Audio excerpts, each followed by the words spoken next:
ওম শান্তি। আজ ৩রা অক্টোবর ২০২৪ প্রাত মুরলি।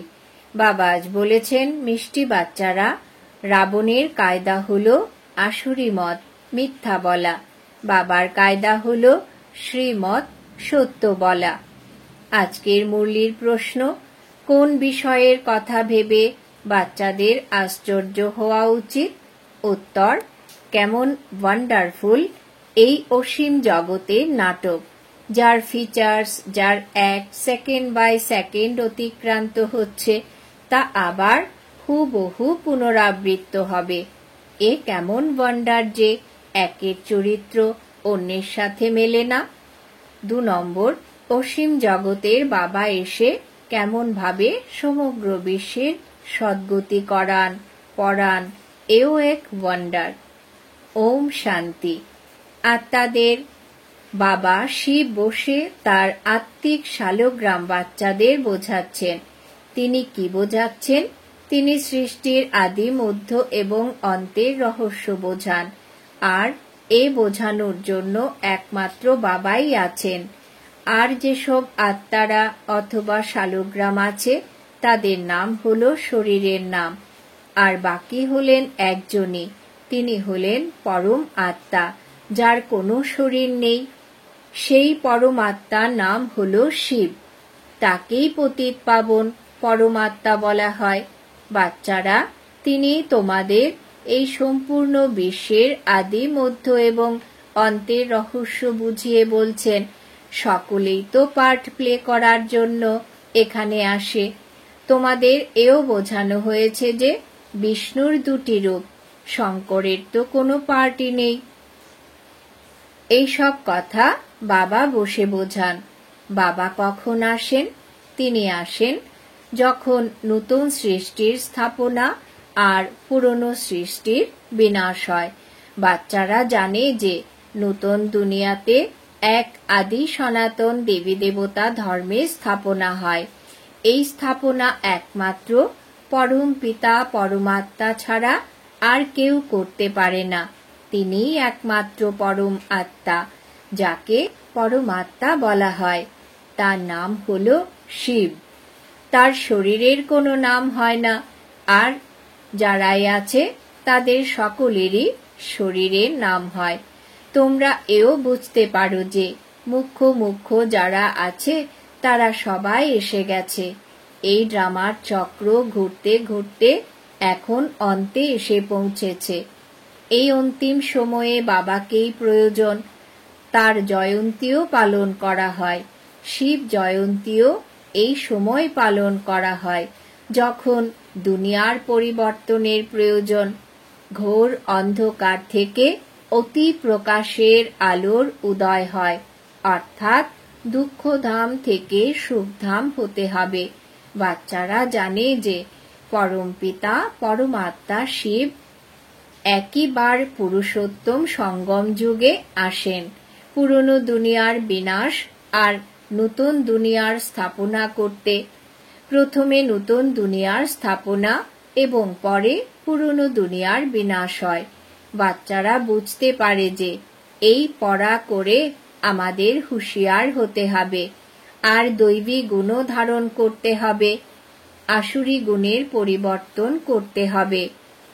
দৈবী গুণ আর আসুরি গুণের বর্ণনা চার্টে দেখানো আছে।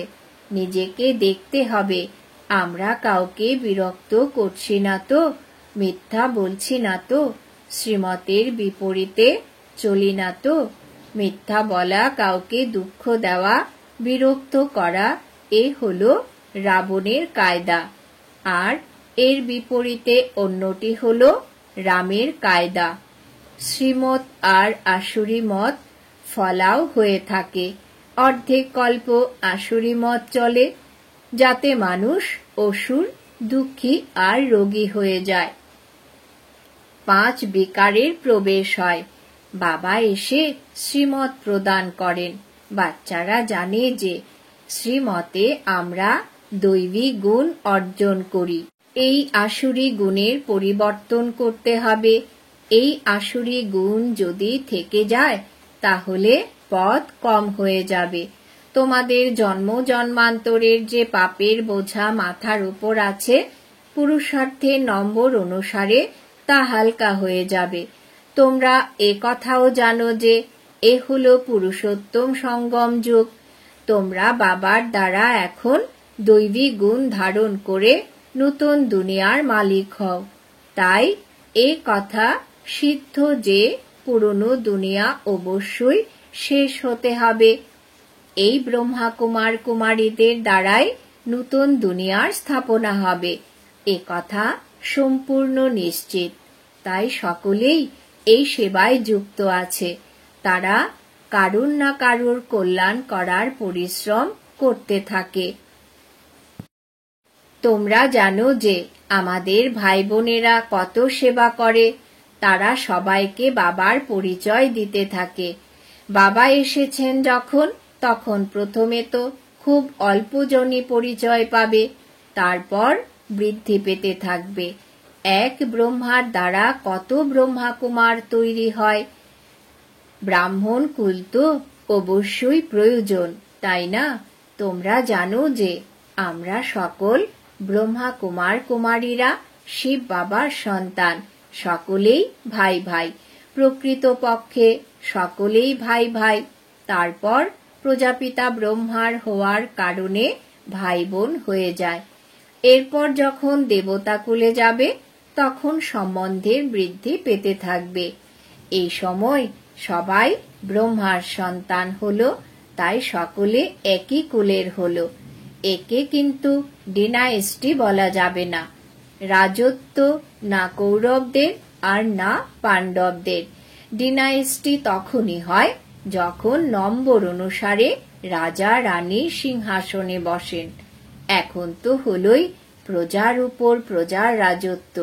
শুরু থেকে পবিত্র সাম্রাজ্য আর অপবিত্র সাম্রাজ্য চলে আসছে।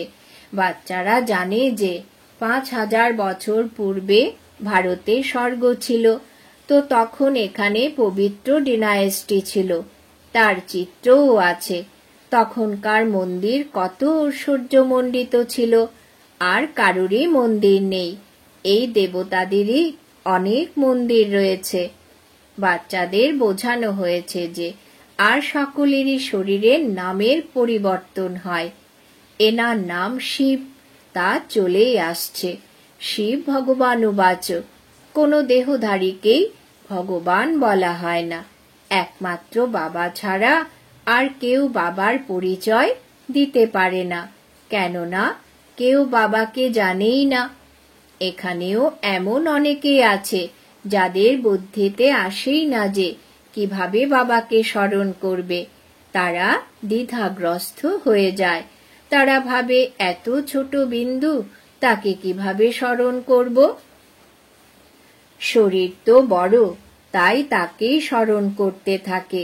এমন গায়নও আছে যে ভ্রুকুটির মধ্যে ঝলমলে তারা, অর্থাৎ আত্মা হলো তারার মতো। আত্মাকে শালগ্রাম বলা হয়। শিবলিঙ্গেরও বড় রূপে পূজা হয়।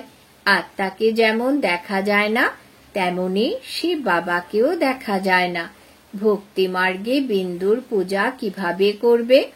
কেননা প্রথম প্রথম শিব বাবার অব্যভিচারী পূজা শুরু হয়ে যায়, তাই না? তাই পুজোর জন্য অবশ্যই বড় জিনিসের প্রয়োজন। শালগ্রামও বড় ডিমের মতো বানানো হয়। একদিকে বৃদ্ধাঙ্গুষ্ঠের মতো বলতে থাকে, আবার তারার মতো বলতে থাকে। তোমাদের তো এখন একটি বিষয়ে স্থির হতে হবে। অর্ধেক কল্প তোমরা বড় জিনিসের পুজো করেছ, এখন তাকে বিন্দু মনে করা, এতে পরিশ্রম। তোমরা তো দেখতেও পাও না। এ কথা বুদ্ধির দ্বারা জানতে পারা যায়। আত্মা শরীরে প্রবেশ করে, আবার নির্গত হয়েও যায়। কেউ তো তা দেখতে পারে না। বড় জিনিস হলে তা দেখা যায়। বাবাও এমনই বিন্দু, কিন্তু তিনি হলেন জ্ঞানের সাগর। আর কাউকেই জ্ঞানের সাগর বলা হবে না। শাস্ত্র তো হলো ভক্তি মার্গের। এত সব বেদ, শাস্ত্র ইত্যাদি কে বানিয়েছে? মানুষ বলে বেশ দেব বানিয়েছেন। খ্রাইস্টের আত্মা কোনো শাস্ত্র বানায়নি, এ তো পরে মানুষ বসে বানায়। তাদের মধ্যে তো এই জ্ঞান নেই। জ্ঞানের সাগর হলেন একমাত্র বাবা। শাস্ত্রে জ্ঞানের কথা বা সদ্গতির কোনো কথা নেই। প্রত্যেক ধর্মের মানুষ তাদের নিজের ধর্মস্থাপকদের স্মরণ করে, তারা দেহধারীদের স্মরণ করে। খ্রাইস্টের তো চিত্র আছে, তাই না? সকলেরই চিত্র আছে। শিব বাবা তো হলেনই পরম আত্মা। তোমরা এখন বুঝতে পারো, আত্মারা সকলে ভাই ভাই। ভাইদের মধ্যে জ্ঞান থাকতে পারে না যে কাউকে জ্ঞান দান করে সদ্গতি করাতে পারে। সদ্গতি করান একমাত্র বাবা। এই সময় যেমন ভাইরাও আছে, তেমনি বাবাও আছেন। বাবা এসেই সম্পূর্ণ বিশ্বের আত্মাদের সদ্গতি করান। বিশ্বের সদ্গতি দাতা হলেন একজনই, শ্রী শ্রী 108 জগৎগুরু বলো অথবা বিশ্বের গুরু বলো, একই কথা হলো। এখন তো হলো আসুরি রাজ্য। এই সঙ্গম যুগেই বাবা এসে এই সব কথা বুঝিয়ে বলেন। তোমরা জানো যে নিশ্চিতভাবেই এখন নতুন দুনিয়ার স্থাপনা হচ্ছে, আর পুরনো দুনিয়ার বিনাশ হবে। এও তোমাদের বোঝানো হয়েছে যে পতিত পাবন হলেন একমাত্রই নিরাকার বাবা। কোনো দেহধারী পতিত পাবন হতে পারে না। পতিত পাবন হলেন পরমাত্মাই। যদি পতিত পাবন সীতারামও বলা হয়, তবু বাবা বুঝিয়েছেন যে ভক্তির ফল প্রদান করতে ভগবানই আসেন। তাই সব সীতারাই তার পত্নী হল, আর পতি হলেন এক রাম, যিনি সকলেরই সদ্গতি দাতা। এই সব কথা বাবা বসেই বোঝান। ড্রামা অনুসারে 5000 বছর পরে তোমরা আবার এই কথা শুনবে। এখন তোমরা সকলেই পাঠ গ্রহণ করছো। স্কুলে কতজন পড়াশোনা করে, এই সব নাটক বানানো আছে। যেই সময় তোমরা যা পড়ো, যে অভিনয় চলতে থাকে, আবার পরের কল্পে তা পুনরাবৃত্তি হবে। 5000 বছর পরে তোমরা আবার এই পড়া পড়বে। এই অনাদি নাটক বানানো আছে। যাই দেখবে সেকেন্ড বাই সেকেন্ড নতুন জিনিস দেখতে পাবে। এই চক্র ঘুরতে থাকবে। তোমরা নতুন নতুন বিষয় দেখতে থাকবে। তোমরা এখনো জানো যে এ হলো 5000 বছরের ড্রামা, যা চলতেই থাকছে। এর ডিটেল তো অনেকই। মুখ্য মুখ্য বিষয় বুঝিয়ে বলা হয়। যেমন বলা হয় পরমাত্মা সর্বব্যাপী। বাবা বোঝান যে আমি সর্বব্যাপী নই। বাবা এসে নিজের আর এই রচনার আদি মধ্য অন্তের পরিচয় দেন। তোমরা জানো যে বাবা প্রতি কল্পে কল্পে আমাদের অবিনাশী উত্তরাধিকার দিতে আসেন। এমন মহিমাও আছে যে ব্রহ্মার দ্বারা স্থাপনা। এটা খুব সুন্দরভাবে বোঝানো আছে। বিরাট রূপেরও তো অর্থ থাকবে, তাই না? কিন্তু বাবা ছাড়া এই কথা কেউ বোঝাতে পারবেন না। চিত্র তো অনেকই আছে, কিন্তু একটিও বোঝার মতো ক্ষমতা কারোর কাছেই নেই। উঁচুর থেকে উঁচু হলেন শিব বাবা। তারও চিত্র আছে, কিন্তু কেউ তাকে জানতে পারে না। আচ্ছা, এরপরে সূক্ষ্ম বতন আছে, তাকে না হয় ছেড়ে দাও, তার দরকার নেই। এখানকার হিস্ট্রি জিওগ্রাফি বোঝার, ওটা তো হলো সাক্ষাৎকারের বিষয়। এখানে যেমন এনার মধ্যে বাবা বসে বোঝান, তেমনি সূক্ষ্ম বতনে এনার কর্মাতীত শরীরে মিলিত হন অথবা বলেন। বাকি ওখানে তো এই পৃথিবীর হিস্ট্রি জিওগ্রাফি নেই। হিস্ট্রি জিওগ্রাফি হলো এখানের। বাচ্চাদের বুদ্ধিতে বসে গেছে যে সত্যযুগে যে দেবী দেবতারা ছিলেন তাদের 5000 বছর হয়ে গেছে। এই আদি সনাতন দেবী দেবতা ধর্মের স্থাপনা কিভাবে হয়েছিল এও কেউ জানে না। আর অন্য ধর্মের স্থাপনার বিষয়ে তো সবাই জানে, সেই সম্বন্ধে বই ইত্যাদি অনেকই আছে। এ তো লাখ বছরের কথা হতেই পারে না, এ তো সম্পূর্ণ ভুল। কিন্তু মানুষের বুদ্ধি কোনো কাজই করে না। বাবা সমস্ত বিষয়ই বুঝিয়ে বলেন, মিষ্টি মিষ্টি বাচ্চারা, তোমরা খুব ভালোভাবে ধারণ করো। মুখ্য বিষয় হলো বাবাকে স্মরণ। এ হলো স্মরণের দৌড়। কেউ একা একা দৌড়ায়, কেউ আবার একত্রে জোড়া বেঁধে দৌড়ায়। এখানে যে জোড়া আছে তারা একত্রে দৌড় লাগানোর অভ্যাস করে। তারা মনে করে সত্য যুগেও এমনই একত্রে জড়ি হয়ে যাবে, যদিও নাম রূপের পরিবর্তন হয়ে যায়। ওই শরীর তো আর পাওয়াই যায় না, শরীরের তো পরিবর্তন হয়। তারা বুঝতে পারে আত্মা এক শরীর ত্যাগ করে অন্য শরীর ধারণ করে, চেহারা তো আলাদাই হবে। কিন্তু বাচ্চাদের আশ্চর্য হওয়া উচিত যে যে চেহারা যে 1 সেকেন্ড বাই সেকেন্ড অতীত হয়ে যাচ্ছে তা আবার 5000 বছর পরে হুবহু রিপিট হবে। কত ওয়ান্ডারফুল নাটক! আর কেউ তা বোঝাতে পারে না। তোমরা জানো যে আমরা সবাই পুরুষার্থ করছি নম্বরের ক্রমানুসারে। আমরা তো তৈরি হবই, সকলেই তো আর কৃষ্ণ হবে না, সকলের ফিচার্স ডিফারেন্ট হবে। কত বড় ওয়ান্ডারফুল নাটক এটা! একের ফিচার অন্যের সাথে মেলে না, হুবহু এই খেলায় রিপিট হয়ে থাকে। এই সব কথা ভাবলে আশ্চর্য হতে হয়। অসীম জগতের বাবা এসে কিভাবে আমাদের পড়ান।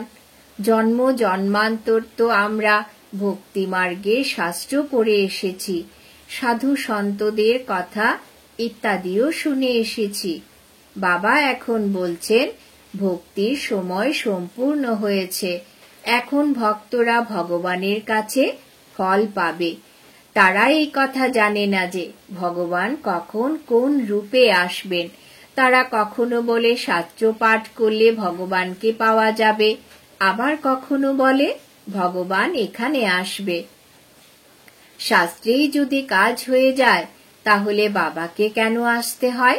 শাস্ত্র পড়লেই যদি ভগবান লাভ সম্ভব হয় তাহলে এসে আর কি করবেন? অর্ধেক কল্প তোমরা এই শাস্ত্র পড়তে পড়তে তমপ্রধানই হয়ে গেছ। তাই আমি বাচ্চাদের সৃষ্টি চক্র বোঝাতে থাকি আর তোমাদের দৈবী চলনও চাই।